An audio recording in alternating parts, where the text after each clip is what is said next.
Well, Ashley Williams, a very, very warm welcome to the Sgorio podcast. And I have to say, it's great to see you. And thank you so much for giving a bit of your time for us, because you're everywhere at the moment. You're a busy guy. No, firstly, it's my pleasure. And secondly, I'm not actually everywhere, but everyone always says that to me. I don't work more than once a week, but it seems like I'm in everyone's living room all the time. I think I need to stop talking so much. Brilliant. If you were in Wales, the only guy in our living room more than you is Owain Tudur-Jones. He's in everybody's living rooms as well. But he is everywhere. Like, that's valid with him. He is everywhere. He's long enough to be in all those houses at one time. I've got to ask you, I was watching Match of the Day 2 Sunday night. I'm an Arsenal fan. You didn't think that was a goal? Should have been a foul. I was gutted, actually. Yeah, but to be fair to myself, I did say afterwards it was a good foul by Maitland-Niles. And that's what Arsenal have been missing a little bit. I think that kind of steal in the midfield to not let someone break on them. And it was a tough thing to kind of report on that, because it wasn't as straightforward as should they give the ball back. Well, the man was up. So that was an interesting one. But yeah, Arsenal doing really well. We thought we'd try and give them a bit of love. Oh, and I love hearing that as well. I'm only asking it. I'm interested because, I don't know, I guess this is all a bit new to you. You say something on telly, the next thing, it's a story. I've got to ask this because Leeds Live today are having a go saying that you've slammed Diego Llorente for the goal on the weekend. And you haven't slammed him at all. That's all you've said is, if we're being super critical, maybe you should have shown him down the line. Is that weird? You say something on telly, next thing, you're making headlines. It's not weird to me. I think that's the world we live in today. That kind of headline, which is completely taken out of context, obviously. If that's someone getting slammed, then I'm not sure that they've ever seen someone get slammed before, because that was it just is what it is. But you do have to be careful a little bit. I think that the way I approach it is to try and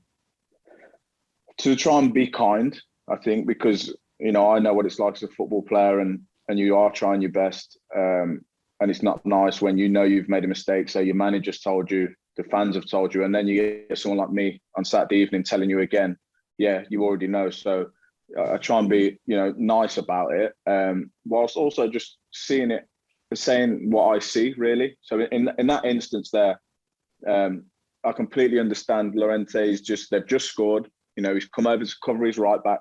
He's at full pace, and Harvey Barnes has come inside and scored an amazing goal. That's the point. But then on the flip side, if you want to analyse it, and I'm sure Marco Bielsa will do, and if I was the Leeds manager, I would say, if that happens again, Harvey Barnes is right-footed. Can we show him down the line to the left? So I think that I enjoy the job, and it's not so much about being careful, though you do have to a bit. Anything you say, especially a Match of the Day, we know we're going to annoy a lot of fan bases every weekend, because whoever you don't put on first, what game comes first, are you giving enough time to this team, to that team? What have you said about? So it just comes with the territory, I think. That's so true, because when the Swans were in the Premier League, if we were on first, that was the highlight of my week. And it was usually sometimes after not a very good result. But actually, was the punditry always a part of the plan after you retired, or did you sort of fall into it almost? Yeah, no, it wasn't part of the plan at all, really. It was part of my agent's plan. He'd been banging on about it for years. And the companies kind of had been saying to me to do work for them whilst I was playing, which I didn't want to do. I didn't particularly like doing anything that kind of media-wise at all towards the latter part of my playing days. And you have to do enough being captain of Wales and whatever team anyway. And then I just did a couple of early ones straight away, which was more off the back of announcing retirement. And I didn't hate it. So I was like, okay, I'll do another one. I'll do another one. And at this point, and that season, there was so much football on. I don't know if you remember after the pandemic, it was like 2 or 3 games every night, Thursdays, random days they had games. So there was so much work. So I was like, yeah, I'll do it. I'm not absolutely hating it. But now I love it. So It wasn't something that I said when I retire, I'm going to go straight into that and try and do that. And I actually think it helped me a little bit because I wasn't so like desperate to be good. I didn't really care. I was like, well, just they can take me. If I'm good, I'm good. If I flop in this show, then well, so be it. Because it wasn't really what I was going for anyway. Whereas now I care a little bit more if I try and deliver some good analysis or something, and I enjoy it. So it's worked out quite well. We've got a big week coming up, obviously, for Wales international football. Before we move on to Wales, can I ask you, I bumped into you in the wrestling in Cardiff. My little boy is still talking about that, the fact that he met you and the fact that he went to wrestling. Did you enjoy the wrestling in Cardiff? I loved it that much that I'm going again tomorrow evening in Manchester. The Manchester one's on tomorrow. It's one of the best nights of the year, I think, for me. Me and my two boys, and my daughter as well, we love wrestling. We watch it all the time. So as soon as it came back to the UK, we kind of got into it in the lockdown. And I was like, if this comes back, I'll take it because it's a really nice evening. And then obviously we went to that one in Cardiff. I've seen it, and I did Question of Sport on the Saturday at the Motor Point. And when I got there, I was like, WWE, this can't be right. I've not heard nothing about this. So I was like, oh my gosh, like, I wonder if it's the actual big wrestlers are coming, or I don't know, a second team or something. And I asked around, and then spoke to BT because it was late. Then it was on the Tuesday, wasn't it? I think so. It was like 4 days, and they managed to get me some tickets, and we loved it. Like, we had a great time as well. And then I coached my son's under 11s team, so I'm taking all of them tomorrow in Manchester. So yeah, it was a good night. Oh, brilliant! I've got to say, enjoyed themselves. I've got to say, not just because you're on, I've told Sean Ed, you were so patient. Everybody wanted a photo. Everybody wanted your autograph. You're there with your family, but no, fair play. Not massaging your ego at all, just saying it as it is. It must be, you've got the patience of a saint. Fair play, Ashley. Are you saying that I was a bigger star than the wrestlers in the ring? Is that what you're trying to get so. at? That's what I'm saying. Yeah, basically, you had more photos than the wrestlers did. Definite. We better talk about Wales, haven't we, Sean Ed? Yeah, we better had, actually. Ash, it feels like it's been a really long campaign, even though it hasn't. It's been squished into sort of just a few months. But, what's your verdict on how Rob Page's team has done and sort of where they're at going into the final 2 games now? I agree. It seems like it's been going on forever, hasn't it? But it actually hasn't. And I think it's been... disappointing at times. We're still in a decent position. We've got the job done to an extent up to now, but it hasn't been. I've not felt as confident in us as I would have liked, and I think probably everyone would agree with that. Probably Rob Page as well. I think we've shown a lot of grit on the plus side, and I just think it's been a bit stop-start. We haven't hit the ground running, and it's never easy when. Say Gaz is missing in the last ones, Aaron's been missing for other ones, and you have to keep disrupting the team. I think Robert Page has done well throughout it. I think he spoke really well. He's obviously had a plan in each game, which he's tried to implement, and sometimes it worked, sometimes it didn't. But as a team, as a nation, it's been the momentum hasn't been there throughout the whole thing. So it's been a little bit frustrating at times, happy at other times. It's been a difficult one, and sometimes you get that. I think with campaigns, at least in my era, at least we're not out. At least we're not out the running and fourth. From fourth in the league, in the qualifying league. So we're doing all right. I think it was a tough group, massive 2 games. I'm really, really excited that it's Belgium at home in the last game. Hopefully, there's a little bit of something still left on that. Have we still got that in the tank that we can get those massive results? You've been there, you've beaten Belgium a couple of times. You scored against Belgium. Has this current crop got what it takes to beat the best in the world? It would be a different answer if it wasn't Belgium. It's Belgium at Cardiff. I fancy us every time. I think we do have, and the weird thing about the current squad and team is I feel they play better against better teams. So I'm almost more confident at least of a really strong performance against Belgium than a Belarus or Estonia. I think we played well against Czech Republic. And I always think that they kind of at the minute, they're raising their game against the strongest teams. So I think let's get the first game dealt with. Let's be professional and let's play better than we did over there. And then let's see what happens against Belgium. But to answer your question, I do think we've got enough to beat Belgium, definitely. And especially with the team, as I say, I feel like we get up for the games, it seems, more when it's a bigger nation.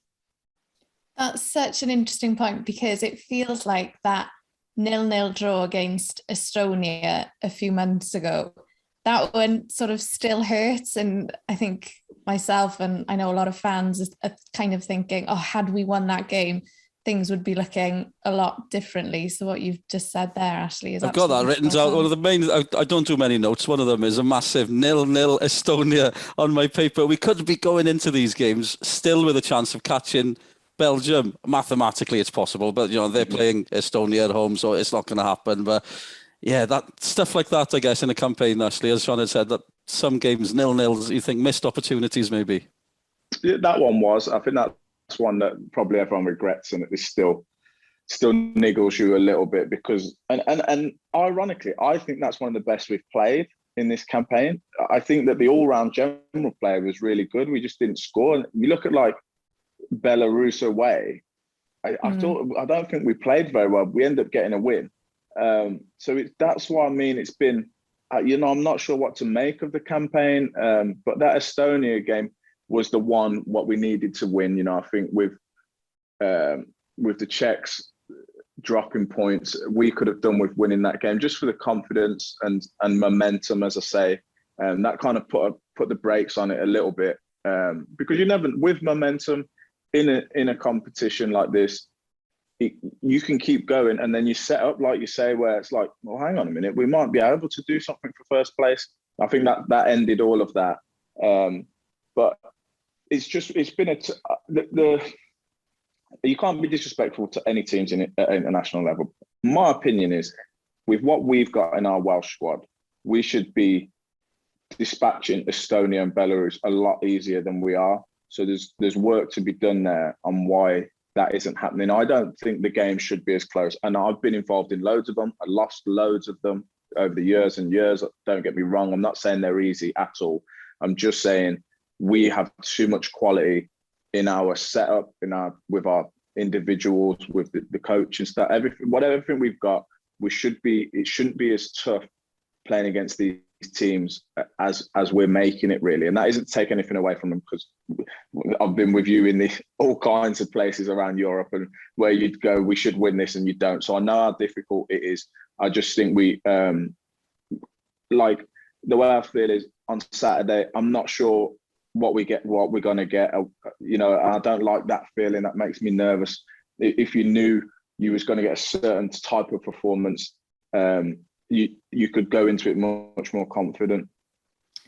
That's interesting. Do you get more nervous watching Wales than you would get playing for Wales? Because I guess when you're on the pitch, you've got an element of control over what happens. Yeah, 100%. There's no comparison at all. I was never nervous in a game for as long as I can remember, ever. Not semi-final, nothing. But now, like, doing like Belarus away, and like just tired. I'm just exhausted at the end of it. I'm like, what? It's probably like welcome to being a Wales fan, Ashley Williams. It can't do anything about it. I'm trying to head corners in or do something or head it out. So yeah, it's definitely it's a lot more intense when you're watching it rather than when you're playing in it. As you say, you've got an element of control. You've done your preparation all week. You know you can affect it at any point in that 90 minutes. You can change something, do something yourself to affect the game. But when you're a million miles away and you're just watching it, it's not a nice feeling. What about the certain players at the minute aren't getting much game time? It's an old story with Wales, but you used to rule that defence. Guys like Rodon, even Ben Davies, they're in and out at Spurs. How much of a problem is that, do you think? Yeah, it's not great. I think that as footballers, you want the rhythm of playing week to week, and when you don't get that, it's tough. You see it a lot. I think a general point around that is, like when a player's been out of the starting 11, then he goes in, he doesn't play very well, and everyone says, well, that's why you're not playing. Well, that's because you need to build up a rhythm, a weekly rhythm of of how you feeling on a Thursday, Friday, how you recover on a Sunday, and then you kind of get into it. So when at international level, I think with part of our success from our era, we was all playing, definitely, mostly in the Prem and a lot in the Championship, but we was playing. So we was in that competitive mode all the time. And it is tough, for, as you say, for some of our bigger players that we need more from, that they're not playing week to week. And injuries, there's been a lot of injuries this campaign, niggly ones, ones that have kept people out. So it's been disruptive. It's been disrupted, a lot. But we would definitely like, and Robert Page, I'm sure, and he said it before, is more of his players playing for their club team. But that's out of your control when you're involved in international football. In terms of the squad for the next two games, Ash, Ramsey's in the squad, Bale is in the squad. Is this the best squad available, you think, for these final two games? Yeah, I think for the final two, it's obviously a massive plus both of them. Hopefully Gaz is feeling good. Aaron the same as well, really. And the rest of the boys have been in all the camps, really, or most of them, and know each other well. So it's a case of what it was when I played, of the rest, everyone else do your job and let those two go and win the game. There can't be any egos in it, which I'm sure there's not. We all know what it is. It's not rocket science. Everyone else, keep your clean sheet or put your work in. Gaz and back Gaz or Aaron to win the game. I think that there's some other players outside the squad that I'm surprised don't get a call up. Like an Andy King plays for Bristol week in, week out most times. I actually don't know if he's retired, but I don't think he has. If James Chester's playing for Stoke, I feel like he deserves a call up. So some of the people that haven't been called up earlier on in the campaign, I can't really see a reason for that when they're playing in the Championship, and they are playing week in, week out. So, but I think you wouldn't bring them in for the last two games. Yeah. So for this camp, I think it's nice that it's been a long time since we've seen both of those in both of those names in the squad together. We have to mention Gareth Bale. He can't. Has there ever been a Welsh interview where somebody hasn't asked you about Gareth Bale? And this time, if he plays, it's 100 caps. That's. I know other people have done it, men's game, women's game as well, Ashley, but it just feels special, Gareth Bale reaching 100. Yeah, definitely. You got to take into account on that how many injuries he's had as well. He's an explosive player. He's been injured a lot, so he would have already got to 100 by now. Shows his commitment. You can never play down at any time someone gets 100 caps at international level in football. As you say, men's or women's game, if you're getting 100, it means you've been consistently good and professional for a long time. For someone that's so big in world football and has been and achieved so much, for him to be coming and playing and giving his all 100 times for Wales is a massive achievement. And just on that note, Ash, you got 86. I think I'm right in saying that. In your Wales career, you only actually missed 10 games. So that shows just how much of an achievement it is to get to 100. Because I think you're one of the players, people will be scratching their heads thinking, oh, gosh, how didn't Ashley Williams ever get to 100? Yeah. No, I was a late starter as well. So I didn't make my debut until 23, I think it was. And by then, Chris Gunt has already got loads anyway. I missed this, so it's like I was never gonna overtake him. But if I take it right back, because sometimes I'm like, I wish I'd have got 100, and I feel I could have got there. Especially at the end, they're the ones that wrangled me because I was getting rested for double headers when that's never happened. I don't know why. I didn't ask for that, and I felt I could have played 2 games. I've always done that, so they're the ones that bother me a little bit, but. When I really think about it, well, I was over the moon when I played Luxembourg with 1. Then I got 10 and I was like, oh my God, this is amazing. Get to 20, then you get 50 and you can't believe it. So to get 86 is, realistically, sometimes I get annoyed about it. But in reality, I'm just over the moon to get that many. We've promised ourselves we're not going to ask you too much about Euro 2016 because we get a row every time we mention that. But with Belgium coming up, it is a factor, so we're allowed to ask a bit about it. Going into those games and in the qualifiers before, you had guys like Osian Roberts there and Chris Coleman. How much detail were you going into about Belgium themselves, or was it more about what you had to do? Was it a case of stopping them, or were you focused on the Wales way, if we're going to use that term that's been used a lot? Well, I think that the way we had it worked out was perfect. It was simple. Chris Coleman has simplified the whole thing. So we didn't ever change like you watched all the games. We didn't do anything different. We didn't go to a back four. We didn't start doing anything different. So that makes it a lot easier when you're a football player. We're going to play the same style, whether it's Belgium, Latvia, Luxembourg, or England. We're going to do the same thing. So already half of your concerns and thoughts have gone. So you can concentrate on what you need to concentrate on. Then Ocean Roberts, within the week, would go through some details that maybe need to look at some trends. You know, they've got a lot of players. When they've got so many good players, you get Ocean Roberts earlier in the week going through some tactical stuff.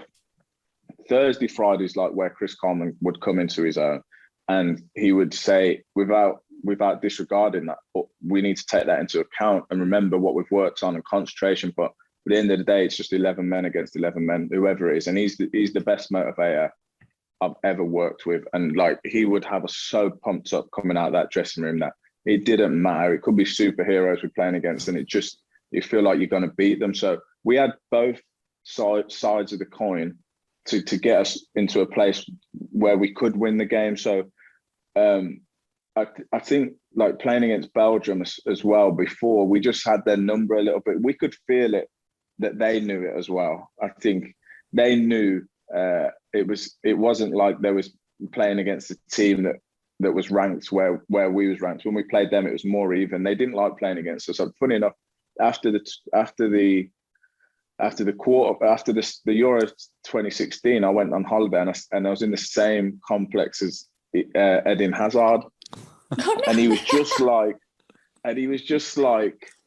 every time we play Wales, like they knew when they got us in the quarters, they was like, oh no, like they wanted anyone apart from Wales just because it seemed like a bogey team for them. So I'm not sure if that's still going on. I know they beat us before over there.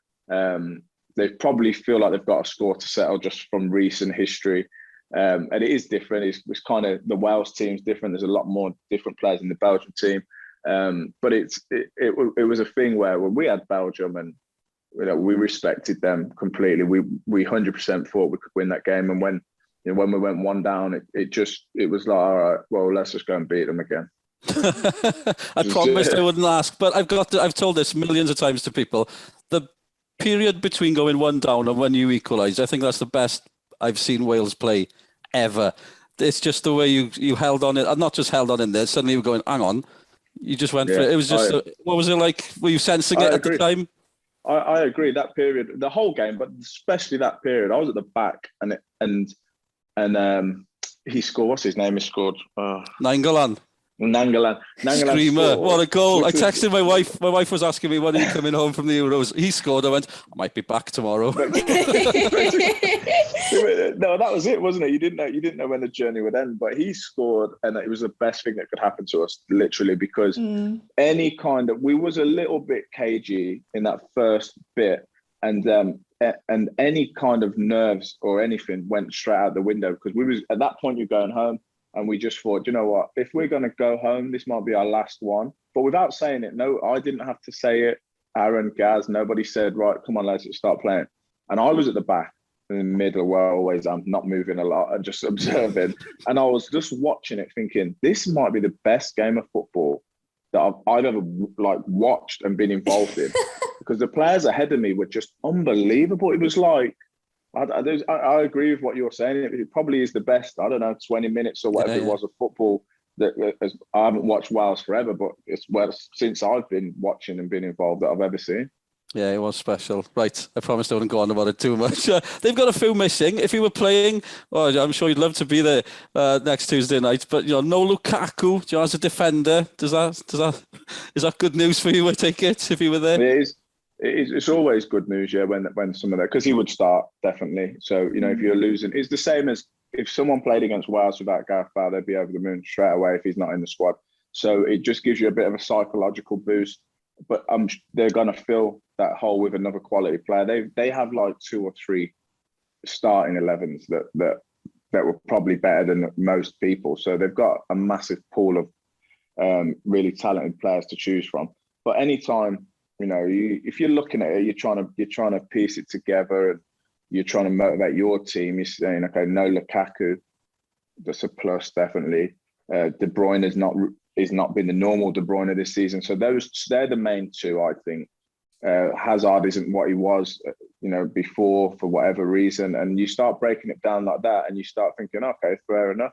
We've got more of a chance than it seems from the outset of just saying, oh, we've got Belgium and they're one of the best in the world, and it's a problem for us. Well, actually, when you really break it down man to man, you start to back yourself a little bit more. And the manager, Roberto Martinez, obviously, very, very well, Ashley. So it feels like there's always a Welsh connection somehow with Belgium. But what are you expecting from Roberto Martinez's team? Well, knowing him, he will 100% want to win and put a performance on in Cardiff. Like that is guaranteed. There's definite. It doesn't always go as planned though.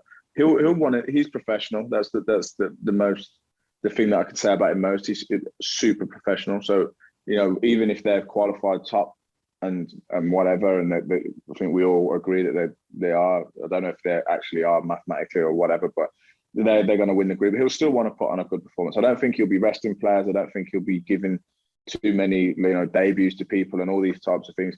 He'll be wanting to win because it's in Wales as well, and he'll if he lost that, if they qualify and then he lose, if he lost that, he'd be fuming. So he'll be coming for the win as much as anyone. Yeah, it's going to be a big night. What we're doing it again. I do it as a fan. We haven't mentioned Belarus. We go on and on about Belgium. It's that classic. We got to get past Belarus first.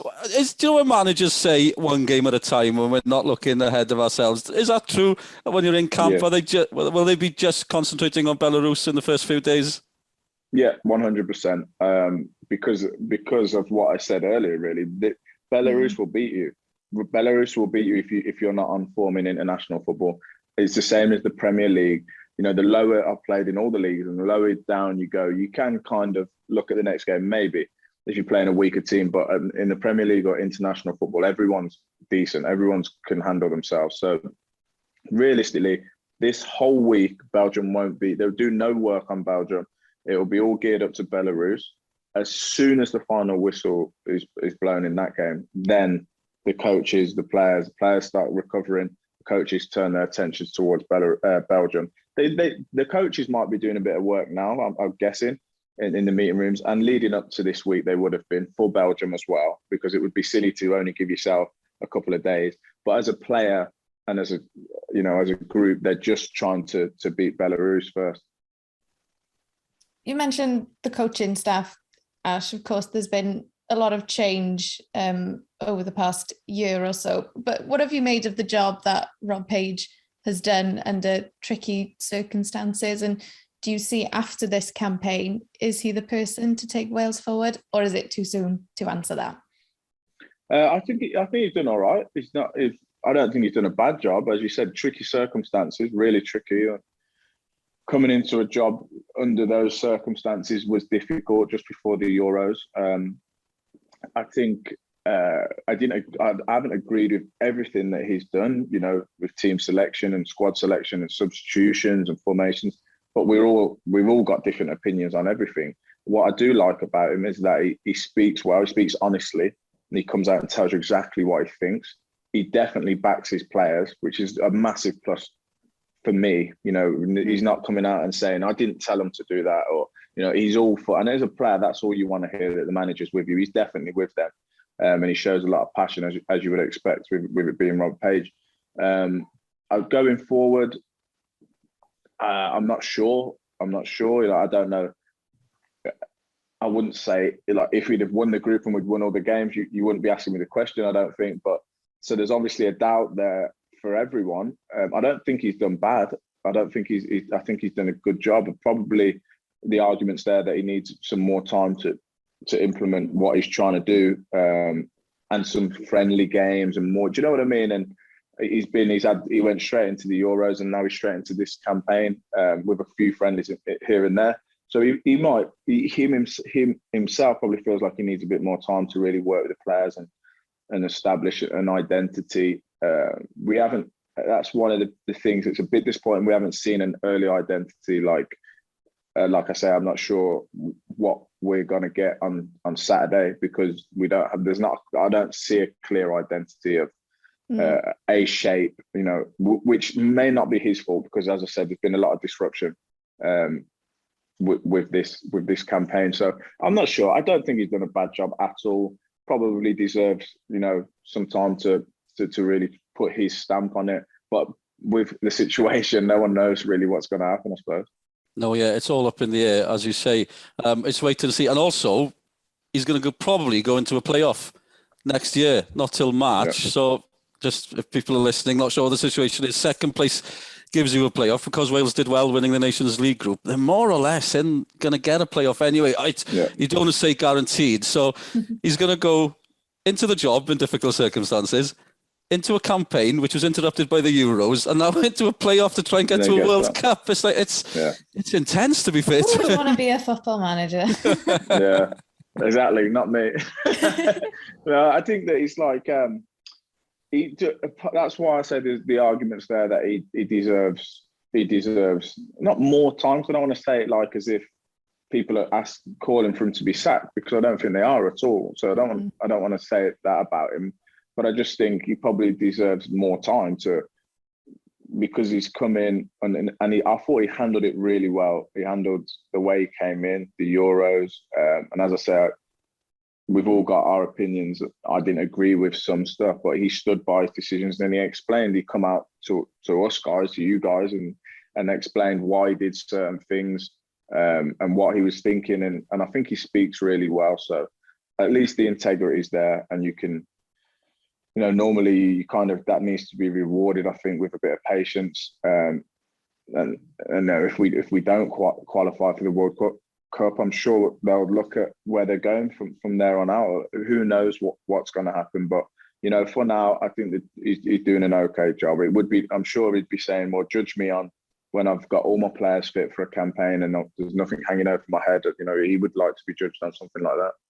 Brilliant. We've got so much to ask you. Sean, I'd like to ask about influences and picking your favourite teams and everything. Can I just ask you something? It's a difficult subject. I'm not sure if you're aware. It's coming up to 10 years since Gary Speeds died. We're mentioning all the Wales managers that have come since. First of all, can you believe it's 10 years? And how much of an effect did that have on Welsh football, I guess? Yeah, massive. And I can remember it like it was yesterday, honestly. And then on that day where I found out the news and told the story many times of how I heard it, was James Collins called. We were playing Aston Villa for Swansea. He called me out the dressing room, told me, and we played the game. Nobody remembers or cares about that game. So it's just strange. Actually, looking back now, 10 years later, I kind of feel quite happy about it, that I feel like we did him justice. What he started, we didn't win anything, but we got all the way to the semis, and he started all of that. So we didn't, as much as it affected us, it took a while for us to come back up after that, because a lot of players were young at that time, and he was such a big figure in Wales football. But looking back, I can kind of smile with what we did achieve, because I know we'd be happy with that, because he put it all in place. Kind of Chris Coleman ran with it a little bit. So yeah, it's crazy how the time goes, and it's one of those things where it's just such a sad moment, especially for Wales, but for everyone concerned. And his dad's always at the games, Roger, and he's still keep in touch with him, and he's a lovely man. And it's just one of those tragedies that it's still hard to take, really. It's still difficult to understand, why that happened. And as someone that was involved in the football side of it, not his family or anything like that, but the football side, it was surreal at the time. It's something that no one knows how to deal with it. As I say, we was all young, and it was just like we didn't know who do you turn to at that point. Well, as a team and as a group, it was like, okay, well, where do we go? Because he wasn't a manager that didn't do much. He was changing the whole thing from top to bottom. We was in the middle of that, so we knew the route we was going. We knew the path we was on, and then that kind of stopped, and we was like, well, where do we go from here? And, obviously Chris Coleman came and picked up the pieces and did an unbelievable job. But I think Gary Speed started that with I don't know if you can call it success that the team got. We got to the semis, we didn't win. But I think we'd all agree that, being Welsh, that it was a successful campaign in the 2015-16. So, just think I'm happy that we kind of, he'd be happy with us, I think, with what we achieved. Yeah, absolutely. You can call it success. Trust me. Thanks very much for that, because it's 10 years. It's unbelievable that it's 10 years, but that's the only reason we're raising it. But Osian Roberts was a big part of that as well. Before moving on, what have you made of Osian at Man City not at Man City, at Crystal Palace with Patrick Vieira? Osian was there when Wales were beating Belgium, and he's now there when Palace are beating Man City. Surely there's a connection, Ash. No, he's very good at his job. He's a good guy. He knows football. He lives for football. He's been in it for a long, long time. I do my coaching badges through the Welsh, for the FAW, and he was the one that started that and set all that up. I'm not sure what happened in Morocco. I didn't keep tabs on it, but he's back. He was a massive part of, as I said, like Chris Coleman didn't really do the tactical part so much, and he was more of a motivator. Osian Roberts was a good tactician. And very valuable, and he just knew football, his knowledge of football, and trends in football, the way football's changing, what needs to happen from game to game. Training sessions were very good. Nice guy. We obviously knew him really well. We've spent so many hours together, and then he's gone to a club site now, which is interesting. Patrick Vieira, who obviously knows through the coaching setup, and they're doing all right. Actually, they're doing. I didn't know how it would work out for Patrick Vieira and Ash. With a difficult, that's another team that was difficult to take over. Lost a lot of players, got a lot of young players, but they're doing all right. They're doing well, and I think they're playing some good football. And I'm pretty sure that Patrick Vieira is such a big figure in football. He'd be leaning a lot on Ash, for training sessions and analysis and different, just Ash is that's all in his head. You mentioned coaching badges, Ash. Just really quickly, we were just joking who would want to be a football manager, but is it something that you might look to do in the future? Does your son's team put you off already? They stress me out, and they're only 10 years old. Honestly, it's ridiculous. Drew 4-4 on Sunday. On that 4-4 roller coaster of emotions in an hour. I enjoy that as well. So at the minute I'm with the Wales under 17s with Richard Williams. While I passed that, I've basically done the A and then on to the pro license to manage. As it stands now, I don't have any ambitions to go manage a team. I'm enjoying the TV work and spending more time with the kids. If in the future, if it come up, it's not something that I'm ruling out. Basically, I love football and I really like helping other players and trying to get my. If you grew up in that Swansea team, you probably want to coach at some point. Let's be honest. If you grew up under Roberto, Brendan Rodgers, people like that, and then you'll look at football a different way to other players, let's say. I think that's the thing with the Swansea fans. And you kind of want to pass that on at some point. You want to, you like, that's how I feel. I think that's how a lot of us feel. You want to educate people on what Brendan Rodgers educated us with. You kind of don't want to waste that valuable information. So that's kind of in your DNA of football. I definitely would like that. I mean, you look at like the Wales job, and for me, that would be the ultimate. That would be the ultimate job that I'd love to take above all else, above Swansea job, above anything. So in the future, definitely something that I'd look at. I just think at the minute, I'm just trying to get better at it. And that's why working with the under 17s is great. I love that. They're a good set of kids and real good coaches down there that are helping me and everything. Dave Adams and Gaz Davis and everyone. So just trying to get in experience where I can, on the coaching field and how things are run and how things are planned. Because football's football, and it's what I've known all my life at every level, as I said before, from non-league to international level. So know that, but it's different when you got to set the whole week up, the month up, the season, and what you're trying to do. So just trying to learn the ropes at that as well. I was just watching Sean's face when he said, when growing up with that Swansea team being coached by Roberto Brendan, the biggest smile I've seen in a while, Sean. I was was talking about this with my dad the other day, though. When you look at the managers that Swansea have had and what they've gone on to do, Roberto, Brendan, you've got Graham Potter doing bits at Brighton this season. So it says a lot about the club, Ashley, and I'm not just saying that because I'm a fan. No, definitely. I'm a fan as well of Swansea, and it's a special place, and they've always selected managers that fit, I think, and as a player, I can only talk about the ones that I played underneath, and there was a lot of them, by the way. Like, we had a new manager every season, so there's some good, some not so good. But the golden era of playing that rule, I kind of knew when Brendan left. I just felt like no matter who we get in, it could be good, it could be bad, but we'll never feel like that again on a football pitch. And they never did. I think Michael Laudrup was good and felt good as well. We had some success, real good success under him, but it didn't feel the same. Monks was good.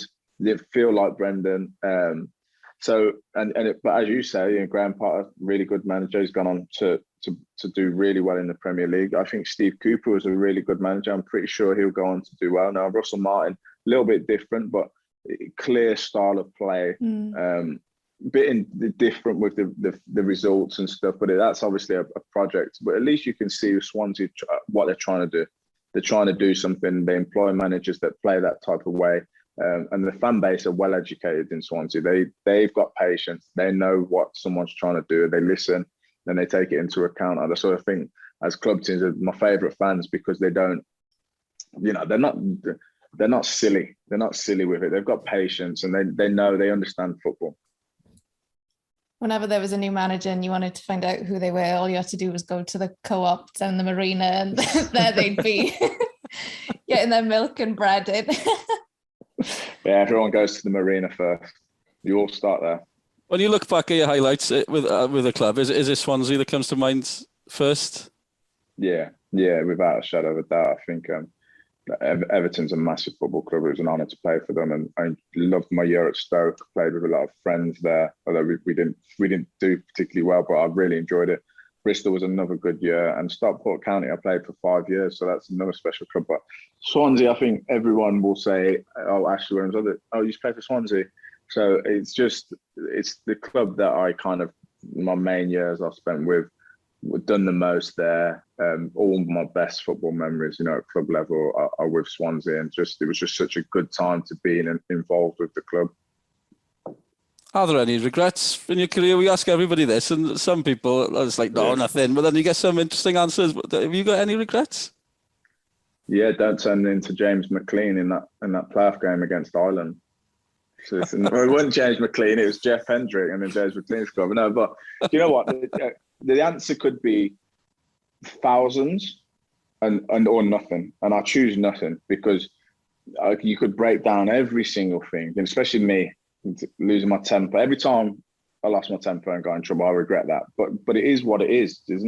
I don't waste any time on it or lose no sleep because there's lots of things that happen good, lots of things that happen bad. You just got to take it. So I have zero regrets. I'll say I have zero regrets. We could be here all day talking about mistakes and, do you wish you'd have left Swansea and all that? No, my career was what it was from where I started to where I finished. I couldn't have never dreamed of that happening at all, playing for Hensford Town at like 18 years old in I don't know what the league was called at that point, whoever sponsored it, Unibond something South, I don't know. So going from there to achieving what I did, I'll be silly to have any regrets. Ash, just finally before we let you go, we always like to ask, out of the players that you've played with, who would be your dream five-a-side team if you had to pick one? So you emailed me this question and I didn't prep for it because I thought I can just do it off the top of my head and I know I'm going to get in trouble. So I'm not in it, no? No, you can't pick yourself. Right, I didn't know. Sometimes you have to put yourself in it or whatever. So I'll go Michelle Vorm in goal. Okay. Let's see, it's difficult. Excellent. You've got a lot to pick from. I need more information. Is it a five-a-side game I'm playing, like 5v5? We haven't thought that far, to be honest. You we just guys- asked you Don't people. overcomplicate it, Ash. We just need 5 players. I will guarantee that whenever this comes out, I will receive a text message from somebody that I played with saying, "I can't believe you didn't put me in that." So That's just OTJ. You wanted to Jones. He'll be fine. He'll get over it. I can tell you one man that's definitely not going to be in it, and that's him. You know what I'll do? I'll go 5-a-side football, and I really enjoyed playing with him. I'll go Chico Flores at the back, yeah, and then I'll go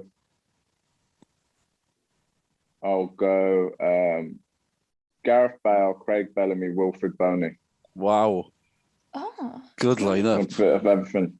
A lot of flair in there. It's tough. See, you can't start saying stuff like that because we could go all day. No way. Sean is obsessed with me too. No Absolutely Leon obsessed. Britton. No Leon Britton. No Joe Allen. It's tough. You can't. You didn't even give me 11. You gave me 5. It's tough. Before I'm going to be very cheeky, I've got to, as I mentioned right at the start, that I'm an Arsenal fan. And when Arsenal was struggling under Wenger, I was telling all my London mates we could solve the problems by signing 2 players. One was Joe Allen, the other was you. I thought that would solve everything. Did that nearly happen? Because there were loads of rumours flying around. It was. I don't want to say it was close to happening, but there was definitely something in it. I don't want to get into the details of the whole thing. It's fine. That was my dream. That was my dream.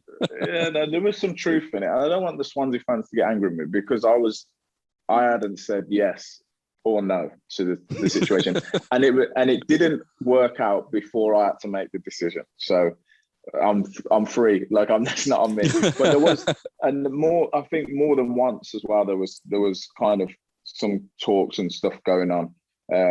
But yeah, no, I didn't. That's what people say. Oh, do you wish you'd have went to Arsenal? No, absolutely not. Like they're an amazing football club, of course. But I loved my time at Swansea. I wouldn't change it for the world. No, that's why I was asking from my point of view. I was convinced that would have solved everything. You at the back, Joe in midfield. We'd have been fine. They're fine now. Confidence. Thank you so much for your time. It's just massively appreciated. And and thanks for your time in the wrestling as well. Hope you enjoy the wrestling with the boys soon. But it's just a privilege to speak to you here on Sgorio. Thank you so much, Ashley. No problem. Maybe see you around the game.